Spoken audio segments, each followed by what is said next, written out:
when we think about the scale of a child, it's so much smaller than the scale of an adult.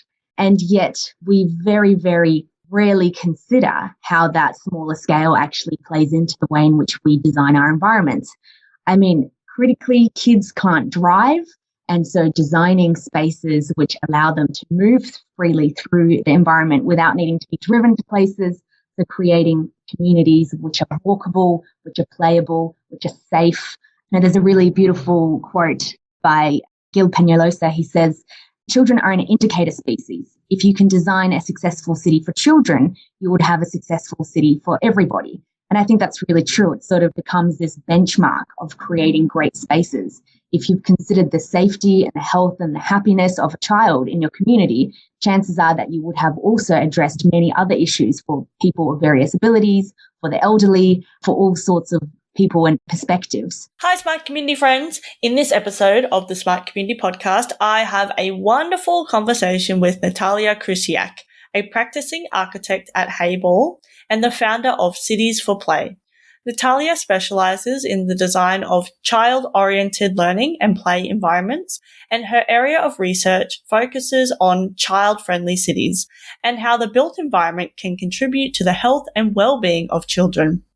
In this episode, Natalia begins by telling us about her background in architecture, what inspired her to begin her organisation, Cities of Play, and what a smart community means to her. Natalia then shares with us how she came to work in the smart community space before she discusses the importance of accommodating children's needs when designing and planning our built environments, as well as the importance of the physical and digital combinations in our smart communities. Natalia then shares with us some of her Churchill Fellow experiences before discussing some examples she has seen in other countries of how children get to and from school. We finish our chat discussing the emerging trends of creating placemaking through play and creating play mapping in communities, as well as the benefits of this in our society. As always, we hope you enjoy listening to this episode as much as we enjoyed making it. Welcome to the smart community, smart regions, smart towns, and smart cities. It's where we live, work, and play. With smart communities, the future starts today. Big data, smart mobility, emerging trends galore. The Smart Community Podcast is what you're looking for. Hello, Natalia. How are you today?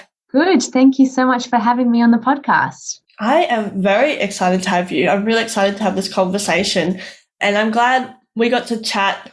Was it a couple of weeks ago now previously? And so, I've been thinking about what we're going to talk about ever since. So let's just jump straight in. And can you tell us about your background and what you're passionate about? Sure. So I grew up in many different cities all around the world because my parents loved to travel. And I think those experiences as a child, living in various places, it really formed my fascination with cities and buildings. So I sort of knew very early on that I really wanted to work in something to do with the built environment. And when I heard about architecture as a profession, I knew that that's sort of what I wanted to do. But it was only once I started working after graduating from architecture that it became quite apparent to me that we're designing spaces for a very limited amount of people, and that the voice of a lot of society is actually missing from design discussions, particularly when it comes to designing spaces for children and even just generally designing environments. I thought that the voice of children was very, very rarely acknowledged, and their opinion was really not at all visible within decision making when it comes to city or building design. I mean, it was always quite stark to me that we can design a public school or a playground without even asking the opinion of children themselves about what their ideal environment might look like. So because of these sort of things that I noticed early on, I started an organization called Cities for Play, which aims to advocate for more child-friendly and playful city design. And we do that through research, advocacy, and community engagement, and a lot of time working with children themselves. That's awesome. And we'll obviously talk about this a bit more, but we both, I think we're at the same time, we went on our Churchill Fellowships and you were looking at this exact topic. So I'm really keen to dive in a bit more into those insights, because when we were talking, just some of the things that you might not even think about that other cities are doing that really advocate for that play environment, but then also bring the voices of children in is really key. So we will go to that, but I want to first get your thoughts on a smart community. So what is a smart community to you? Well, I think, smart community is something that's really holistic. So looking at environmental, social, and economic sustainability from a holistic perspective.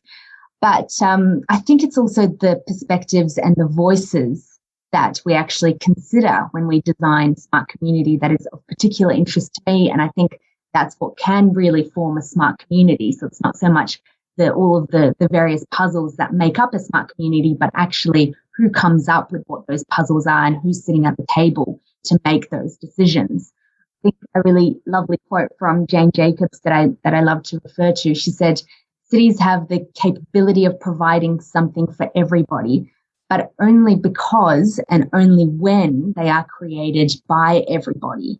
And I think that's a really key belief that I have, that a smart community is many things, but we really need the voice of everybody and the perspectives of many, many people to start playing into those discussions to actually make it smart for everybody. Because what we want to avoid is a smart community that's only smart for, developers or for a certain type of person. So creating that holistic vision that actually includes everyone, to me, is what a smart community really is. Yeah, I agree. I think, I ask everybody this, and often people pick up certain elements based on what they're interested in. And I think bringing that all together is really important as well. And that inclusivity and bringing those voices in, I think, is something that maybe isn't talked about enough, but it's definitely a key aspect. So thanks for bringing that into this conversation. And I'm really keen to understand, so you started off in architecture. How did you come to be so interested in cities in terms of children and that play element? How did you end up in this space? I think, I was always really conscious about the experience of children in the built environment, mostly because of my own childhood and the fact that I lived in different neighbourhoods. That gave me a very interesting perspective on place. But I always remember how, I explored every new neighbourhood and really thinking about the fact that, did someone actually consider how a child might cross this road to get to their school? Or did someone really think about the height of the gate handle for me to be able to, as a child, open the front gate of my school on my own without assistance? Now, when we think about the scale of a child, it's so much smaller than the scale of an adult. And yet we very, very rarely consider how that smaller scale actually plays into the way in which we design our environments. Critically, kids can't drive, and so designing spaces which allow them to move freely through the environment without needing to be driven to places, so creating communities which are walkable, which are playable, which are safe. Now, there's a really beautiful quote by Gil Peñalosa. He says, "Children are an indicator species. If you can design a successful city for children, you would have a successful city for everybody." And I think that's really true. It sort of becomes this benchmark of creating great spaces. If you've considered the safety and the health and the happiness of a child in your community, chances are that you would have also addressed many other issues for people of various abilities, for the elderly, for all sorts of people and perspectives. So it really becomes this really interesting perspective to look into in order to create inclusive, sustainable, and welcoming communities. That has just always fascinated me. And I think it's something that's not spoken about enough. So I thought, filling this gap in was something I felt was my responsibility. Yeah. And I guess I have been thinking as you were talking, around the world, there's a whole bunch of, we have so many different types of cities, but you can definitely see where children are thriving, right? And I was thinking about Barcelona, for example, and I think we were talking about, I don't think you made it to Barcelona on your Churchill Fellowship, but definitely you'll go there someday, of course, to look at the super blocks. And, you walk into this super block and basically, the cars are only going 10 kilometers an hour. And the only cars that are in there are the ones that go into, if you live in that area. So you wouldn't bother driving through it because you have to, go 10 kilometers an hour. But they literally have play equipment, so playground equipment, in the middle of the intersection. And, you've got kids playing, you've got people riding bicycles, and just stepping out of, the street where there's cars and whatever else. And in Barcelona, there still are a lot of cars. There's lots of, they still have these urban traffic issues and that type of thing. But when you step out of that into this super block, it's just like a relief, you just kind of go, and then you see like children being able to play, that they know in this block that the pedestrians are priority, that type of thing. And so this like learning element as well. But it's just a much more fun environment. And, they've got, piano, keys or whatever on the ground and all these other types of things, and green. And as you were talking there, I think like, you kind of go, well, that's what we want for our street, so we can actually step out onto the street. And it's not just a place to move through, but actually a place for living. And it's something that I looked at on my fellowship as well, not necessarily from the childhood perspective, but I think it was an interesting kind of finding where I just went, we don't just want to build streets where you go, oh, well, I need to go from A to B. It's actually, I enjoy being in this environment, where, I'm sharing this space with a whole bunch of other people as well. Absolutely. Yeah, absolutely. I think, wouldn't it be amazing if every developer, before they submitted a development application, they had to answer the question of, where do the children play? Like, it's such a simple question, but it could completely transform our neighborhoods if every developer had to take on that responsibility of actually thinking through how a child might play outside, what it takes to make a safe environment to enable that behavior to occur. You would completely transform environments so quickly. I think one of the things that I saw on my research fellowship was this idea of place efficiency, which is a really interesting concept, thinking through how can we create environments that allow for a basic place efficiency to occur within a neighbourhood. And so their local councils are required to, every 3 years, they put forward a place efficiency assessment where they have to answer certain questions, such as, where are the children going to play in this environment? Have you thought about things like play priority signs on your streets? Have you thought about creating child-friendly networks and walkable routes within your community to enable children to safely move through a neighbourhood? Have you thought about the way in which advertising can work to promote outdoor play of kids? Things like that then all of a sudden creates this idea that it's actually the responsibility of councils, of developers, of designers to provide sufficient amount of play opportunities for children. And that might not mean playgrounds. That might just mean really well-designed urban environments. So I think we need to become a lot more sophisticated when it comes to play. And as you said, Barcelona is a great example of it. You don't actually need a playground. You just need a safe environment where everyone's overlooking for that passive surveillance. All of the blocks are overlooking a green internal space that's limited only to certain residents, and all of a sudden it becomes an extremely safe environment to freely play by themselves. So switching the conversation up, putting more responsibility onto developers and designers, I think can really transform our environments for everyone, not just for kids. Yeah, I like that. And it's bringing that conversation into the responsibility of the narrative, or bring those ideas into the conversation, probably is a better way to put it, because then they're front of mind. So then when we're looking at things, you can't unsee it, right? You can't unhear it. So then you're thinking about, oh, right, that's, the children are, there's children everywhere, right? They don't go away. They're here. And I think that's a really important part of understanding that I don't have children, but my sister has two. And I had to help her pick out, like, she moved to Toowoomba and their house, right? And for me, a park close by isn't really a thing that I need to think about. But for her, it was like, the list is park close by. Can I walk to the shops with a pram? Can I do blah, blah? And so, the checklist was very different. And now, I look at parks and I go, yeah, my nephew would like that or this, that, or the other. And so you can't unsee it. And so then you can start thinking about those things a bit differently. And I think you don't have to have your own children, but appreciating what those other kind of those key checkpoints are for parents and or people looking after children rather, because it's not just parents. We've got the whole range of people looking after children. But then actually just starting to bring that into the conversation is really important. Absolutely. Yeah. And you've pointed out something really important, which is not just looking at not just kids themselves, but actually the caretakers of children and the caretakers just generally. There are many types of caretakers within our society. How can we accommodate for their needs within our cities? A really beautiful example that I saw in Tokyo was the idea of a parent salon.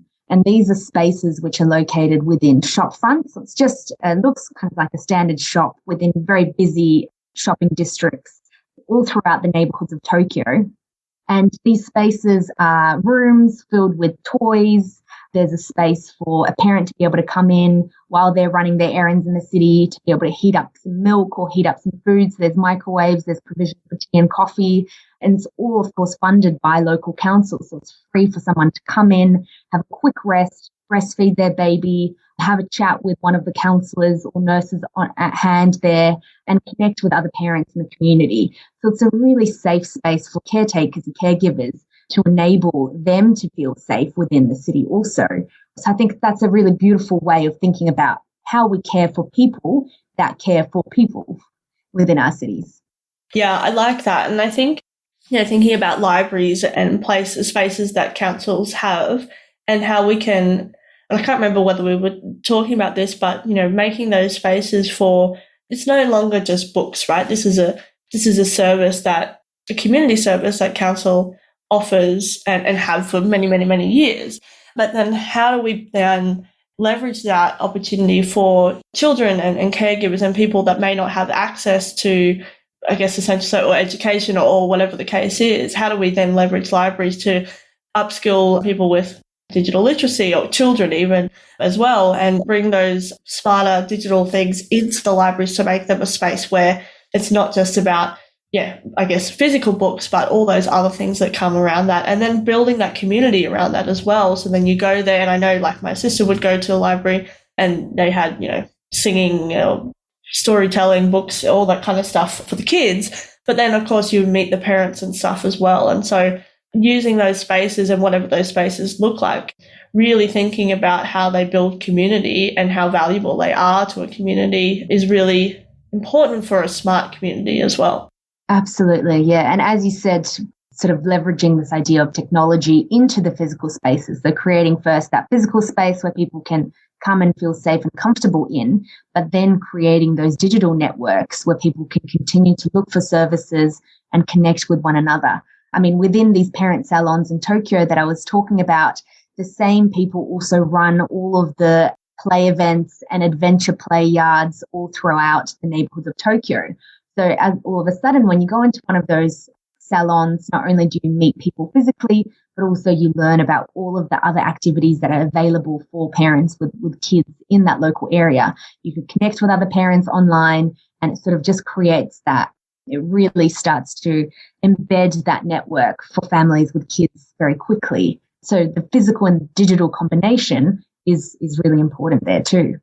Yeah, I agree. And I think it needs to be both. And it has to be, and it will depend on who it is and whether you use one or the other or both. I definitely know for kids, like going into different environments and different stimuli and all that type of stuff as well.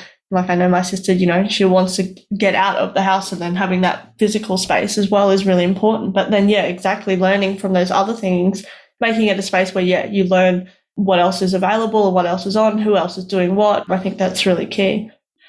Okay, well, I'm keen to hear about your Churchill Fellowship or any exciting projects and things that you've been working on. So it's up to you. Would you like to talk maybe your findings from your Churchill Fellowship or some interesting examples from around the world? I know people love hearing about examples, and then we can talk about some of the other things you've been working on. Absolutely. So in terms of my Churchill Fellowship, I went, as you said, same time as you, which was right before the pandemic, a very, very good time to travel before everything sort of changed forever. But I was fortunate enough to travel through parts of Asia, so Tokyo, Hong Kong, Singapore, then throughout Europe, various places in Europe, UK, Belgium, the Netherlands, and then I moved over to Canada, where I went to Toronto and Vancouver.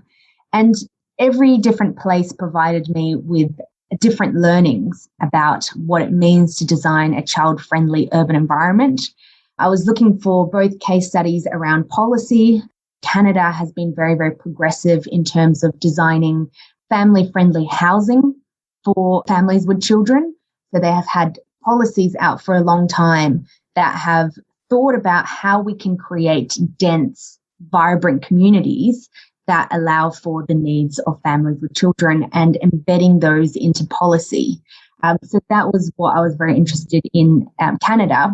In Japan, I was very interested in the ways in which they design environments for young children in particular, which really promote this idea of messy and independent play. So one of the things that I loved in Tokyo was their concept of adventure playgrounds. And there they have these wild sort of play spaces that are embedded within every local community. It's basically a park, but it's intended for kids to be able to connect with nature.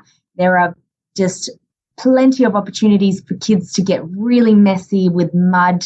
There are mud baths, there are slides of various sorts, there's sort of swings from the trees, there's cubby houses within trees. So there are opportunities for kids to build their own little cubbies and nooks. It's really giving kids opportunities to take risks in a safe environment and take control over their own environment also. So rather than thinking about a play space as we do in Australia, which is a very static thing, which is usually selected from a sort of a playground manufacturer's catalogue, instead there they think about it as something that's actually meant for the manipulation of a child and the control of a child. So a child comes into a play space and is able to define their own movements, their own play behaviours, and even create their own space according to what their needs are, what their abilities are, and what their development stage might be. So it's a very, very sophisticated way about thinking about play. You know, you might not look at it straight away and think of it as a sophisticated design because it is sort of a messy, nature-based play space, but it is actually a lot of sophisticated thinking that goes behind it in terms of what kids actually need in their development, which is to be able to take risks in a safe and controlled environment and choose their own sort of adventure and their own play based on their abilities. So that's what was really fascinating about Japan that I took. There are plenty of other case studies. For example, in Oslo, Norway, they had this beautiful way of thinking about how technology can help with children's play and movement in cities.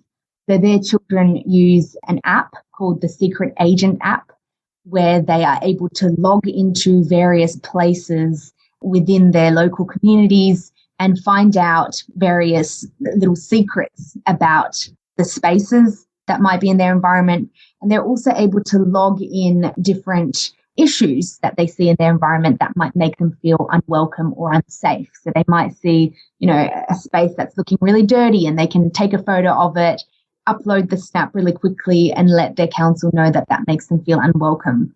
But it's this app designed specifically for kids to enable sort of richer and more diverse play opportunities, but also give that agency and role of decision making back to kids, which is a really beautiful, I think, way of approaching the topic.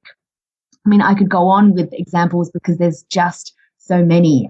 Another one that I loved was in Rotterdam, which is the idea of a play box, which is simply a shipping container located in a public park or a public plaza. It's filled with loose toys and play equipment, and it's basically used as if it was a toy library. But the thing is that kids are able to rent out a toy, but only to be used in the plaza or the park itself. They can rent it out for a few hours, they ride their bikes or scooters or use the toys in the park itself, and then they return the toy back to the toy box. And these are run usually by volunteers, mostly elderly volunteers who get really involved in repairing the toys and managing the whole system. So it becomes about, play for kids, but it's also very much about connection of the whole society through this lens of play. How can you get everybody involved in this idea of play in parks? And the idea of, loose toys is a really interesting one because it gives that, once again, that control back to the kids to be able to choose their own play rather than considering a static playground. So I think it's thinking in a very sophisticated way about the diversity of play opportunities that we can provide for kids and adults within our city. So rather than, as we do currently in Australia, counting playgrounds and thinking about whether or not where the playgrounds are missing and where we can add a new one, we're thinking a lot more about a sophisticated approach to creating a network of play opportunities that might range anywhere between nature play opportunities to formal play, loose toy play, and everything in between. So it becomes a lot more rich, a lot more diverse, and opens up a lot more opportunities for various community members to come together through play. So I think that would be the way forward in Australia, to think about play in a lot more diverse way that we currently do. Yeah, I love that. I think really interesting, I guess, different ways of approaching it. Whereas, and particularly if you're not thinking about this stuff all the time, it just makes sense that there's a whole range of different ways that children are going to play as well, and then being able to choose what they can do. And then also using it as an opportunity for community connection, I think is really important, and identifying that as well. So, the elderly volunteers or whoever they are, to bring them back into the community, and that intergenerational sharing is really important, I think, in our communities, because, you can teach each other things, learn from each other, and also just building wellbeing, mental health, all those type of things when you can interact across those generations. I was thinking about some of the stuff we were talking about last time about schools and travel to school for children. Is there any examples you can share? We love mobility on the podcast, and just getting kids to and from school, because we know that children are less likely these days to be walking to school, and some of the things that you saw that countries are doing in that space. Absolutely. Yeah, I think what surprises most people is that over the past few decades, we've actually seen a really significant reduction in the amount of time that children are playing outdoors and walking independently throughout their neighbourhoods. Australian children, they're often described as the most chauffeured children in the world, which is really quite shocking, I think, because we think of ourselves as a very outdoorsy nation. And so then when you look at some of the stats around, well, how much time do kids actually spend outdoors? It's really quite stark when you compare it to the rest of the world. I mean, a majority of Australian children don't meet the recommended minimum daily physical activity that they need to achieve healthy development. And that's really quite shocking. So we know that it's estimated that about 60% of Australian children are driven to school today, compared to only 16% in the 1970s.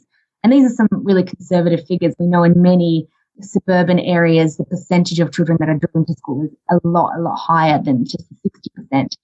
So we can do a lot more when it comes to the design of environments to enable kids to be able to safely walk to school and safely play outdoors. I think we've often blamed these issues on the various other things which obviously play a part, such as, the increase of screen time, social media, increase in academic pressures, even stranger danger perceptions. There's so many other aspects that we can blame this on. And of course, that's partly true. But the reality is that the built environment does play a big part in the health and well-being of kids, and we can make it a lot better for them. And so some of the ways in which we can do this, when looking at examples overseas, in Antwerp, in Belgium, they have these things called play webs. And they're basically, councils create these webs in consultation with children. So they get a group of local kids to represent every local neighbourhood play web, where they walk through the neighbourhood with the kids and define, firstly, the routes which they are most likely to take from sort of housing clusters to the school. So they draw out these routes with the kids, and then they start implementing various play opportunities along the way to make these routes more playful, more fun for kids to be actually want to walk to and from school. So firstly, what that does, it creates a web, which then the council has to take into consideration when making planning and design decisions. So routes which are defined as child-friendly routes need to be protected. They need to have slowed down traffic. They need to have various measures to make sure that it's actually safe for kids to be walking on those streets. And then any decision making to do with creating more play opportunities are embedded within those routes themselves. So it becomes this holistic network of how kids are moving through the space and how we can enable more kids to be able to walk on these routes. This is, I think, a really smart system because not only does it make it safer for kids, but it makes it more playful, which means that more kids are walking, which in turn creates opportunities for even more kids. It's sort of the safety in numbers sort of thing that, of course, is extremely important with kids. If your child is the only one walking to school, chances are you're going to feel very unsafe as a parent to let that happen. So you really want that safety in numbers for many kids in the neighbourhood to be using the same routes to and from every day that are known to be safe routes to make that happen. So just thinking about it from a planning perspective can, I think, completely change the environment. Not only is it great for kids, it's also great for parents because all of a sudden they save time in the morning and in the evening because their kids are able to safely move around neighbourhoods on their own. So that's a huge thing for parenting and for creating more efficient environments generally. So if only we thought about that a little bit more in Australia, taking cue for some of these international examples, I think we could really transform our environments for the better. Yeah, and I was thinking if you can start to identify some of those routes and, that it's people know that that's the route that the kids are taking, like it brings that awareness to the fore as well and just go, oh, yep, we know that that's where the kids are going to be walking at these times of the day, so maybe we won't drive that way, making it even safer and that type of thing as well. But then also, like you said, it has to be considered when new implementation of, planning and development and all that type of stuff. If it has to be considered, then it makes it real and it makes it people have to be accountable, and then it legitimizes that route as well. And then I think, again, it brings it into the conversation. And I think that's really important too, because we know that kids are having to get to school in some fashion, but often it may not be the best planning outcome or the best place outcome for the kids and parents involved. Absolutely. And I think you've raised something extremely important, which is the idea of legitimizing this concept. Because one of the things we know from research is that parents are scared of many things when it comes to letting their kids walk or play outside. One of them is stranger danger. But the second thing, which is very fascinating, is actually fear of judgment from other people and people in the community. Because there's this perception that streets don't belong to children. Streets belong to cars. And having a sign on a street that says that this is a child priority route all of a sudden changes perception, because it says actually the priority here is not the cars and the people that are parking on the streets. It's actually the safety and the health of children who live in these areas. That's our priority here. And for a parent, that makes an enormous difference because it legitimizes the idea that children have the right to walk to school safely in the same way that a driver has the right to drive to their workplace. And that's, I think, a critical part of the discussion. Yeah, I agree. And I think legitimizing, I think we underestimate the value of that a lot of the times. Like when something, even I'm thinking technology and that type of thing, the early adopters might go, oh, what are they doing? I don't know what that's happening there. But then once you get that legitimacy, maybe someone, that we trust then uses it or whatever the case is, then we adopt it more and more. And then when it becomes ubiquitous, then it's just like, oh, yeah, that's a thing that you do. And if you're doing the opposite of that, people might, oh, why are you doing that? And I think it's the same with behaviours and whether it's okay or not to be riding a push bike, for example, in some towns it may be not as common. But then you step out in Amsterdam and, you nearly get, I nearly got run over by many a bicycle, which I learned my lesson that very quickly. But the fact was that getting an Uber in or getting a rideshare in Amsterdam was not the norm to do. And it was actually harder to do that than to catch the tram or, if you're in the city and that type of thing. So it's like this normalizing of behavior, I think, is really important. And we know that COVID's done a lot of that from working from home and all these other things as well. But actually picking up and identifying those and then making sure that that's part of the process when we are trying to drive different behavior choices is really important too. Absolutely. Okay, now we're going to zoom to the future now and talk about the emerging trends. So what are some of the emerging trends that people aren't talking about enough? I think, we've covered a lot of them, or the ones that I'm particularly interested, we've covered a lot of those. And those are really about thinking about play in a much more sophisticated way. I think, play we know has such enormous benefits on our health and well-being, not just on the benefits of kids, but also benefits to older adults too, to the elderly. So, all of these issues around not only physical health, but also mental health. We know that providing opportunities for play for both kids and adults really helps to alleviate so many mental health issues. It helps to connect people. It helps to sort of rejuvenate communities together. So I think the idea of creating placemaking through play, creating play mapping in communities, that's something that is a really untapped area. And I think that's very much an emerging trend that hopefully will be able to redefine communities in a really sophisticated way.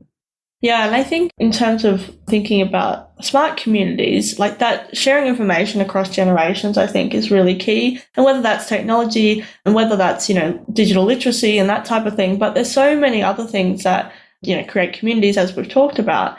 But I think making sure that we incorporate that into our planning and it's not, like you said, it's not just a playground necessarily, but it's all those different opportunities that you can have and to bring the community together, I think is really key. And I think there's so many, different types of play, like you were talking about as well, and how we can use technology and data to help us do that. But then also just going back to the basics, I think is really important as well, because if we don't have that right, then you can add layers and layers on, but you really need to get the base right, so then we can really enable those opportunities for creativity on top of that, so we can get that foundation right. And I think, in terms of play and like children and that type of thing as well, but even just basic, really good design, like you were saying, and placemaking and those type of things, sometimes we may forget that actually that's what creates our, great cities and great places to be. But then building on top of that is really important. Absolutely, yeah. And I think there's just so many issues that we're going to need to solve in the next generation. I mean, we're facing so many things, increasing natural disasters, air pollution, poverty, the amount of waste that we're producing, extinction of our natural environments. There are so many overwhelming issues that the next generation will have to face.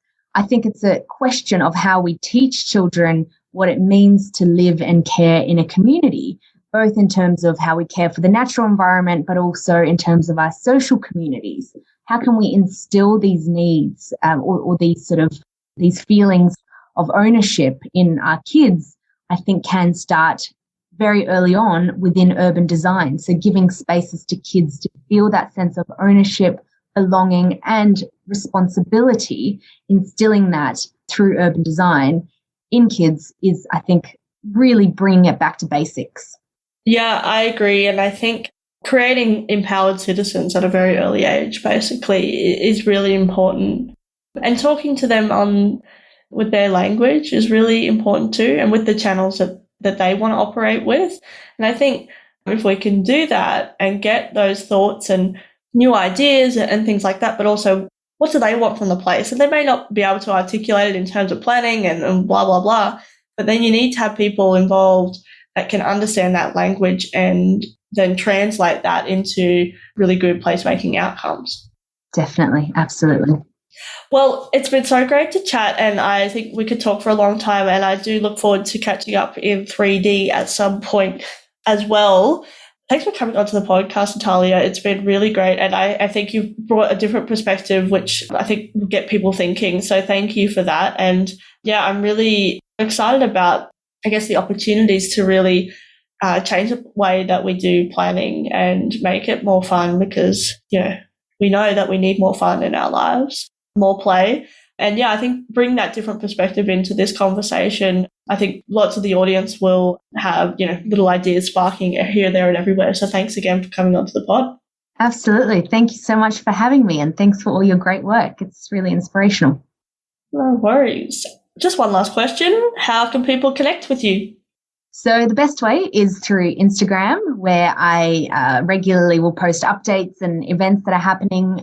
So Instagram is Cities for Play. You'll find lots of inspiration there about how cities can be more playful, and also all of the events and things that we're running on there also. Awesome. Well, we'll put all the links in the show notes, and we'll also put the link to your Churchill report as well. And thanks again for coming onto the podcast, and I really look forward to our next conversation. Great. Thank you so much. Talk soon. Bye. Bye.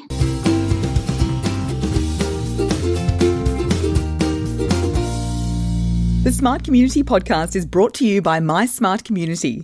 If you're looking for support in podcast strategy and production, workshop design and facilitation, or communication and media advisory, get in touch. Email hello@mysmart.community or head to www.mysmart.community. Thanks so much for listening to the Smart Community Podcast. Show notes for this episode and all other episodes are available on our website, mysmart.community/podcast. If you have any questions for us or any of our guests, you can email hello@mysmart.community. You can also find us on the socials. We are on LinkedIn and Twitter @SmartComHQ. That's com with 2 M's. If you are enjoying the podcast, please hit subscribe so you never miss an episode. And we would love for you to leave us a rating and review at wherever you listen. This really helps us reach more ears and eyes, so thank you for your support. As always, we hope you enjoyed listening to this episode as much as we enjoyed making it.